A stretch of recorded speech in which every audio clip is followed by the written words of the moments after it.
கொடுக்கப்பட்ட அதிகாரத்தை வார்த்தை வந்து நான் தமிழ்ல பேச வார்த்தை கிடையாது, ஒரு பைபிள் மாதிரி இருக்கும். பைபிள் வார்த்தை தான், கடவுள் வார்த்தை தான். ஆதியில் கடவுள் சொன்ன வார்த்தையை தான் பைபிளா போட்டிருக்காங்க. இப்ப ஏன்ட்டு சொல்ற வார்த்தை பைபிள் வார்த்தை. கடவுள் நேரடியா ஜனங்களாம் ஒரே கடவுள் சொல்றேன், ஒரே கடவுள் அங்கதான் இருக்காரு. அவர் சொல்ற வார்த்தை தான்.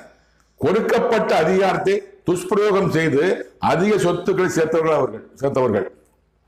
இது என்ன அர்த்தம்னா, நீங்க வந்து 22/5/2004 மத்திய அமைச்சரானீங்க, மத்திய சுகாதாரத்துறை அமைச்சர். அதுக்கு முன்னாடி உங்க சொத்து தெரியாது, இப்ப சொத்து அந்த 5 வருஷத்துல நீங்க சம்பாதிக்கலையா அப்படின்னு தெரியாது. அந்த கடவுள் சொல்றாரு, அந்த கொடுக்கப்பட்ட அதிகாரத்தை தமிழக சுகாதாரத்துறை நல்வாழ்வுத்துறை அந்த அதிகாரத்தை மத்திய அமைச்சர் அதிகாரத்தை நீங்க துஷ்பிரயோகம் தவறாக பயன்படுத்தி அதிக சொத்துக்களை சேர்த்தவன் கடவுள் சொல்றாரு. உண்மையா பொய்யாங்கிறது கடவுள் நிச்சயம் தெரியும், உங்களுக்கு தெரியும், உங்க சேர்ந்தவர்கள் தெரியும். சத்தியமா எனக்கு தெரியாது. கடவுள் சொன்ன வார்த்தை சொல்றேன், எனக்கு தெரியாது. நான் சொல்றேன், பார்த்தா சொல்ல முடியாது. தோட்டம் சொல்லுவாங்க.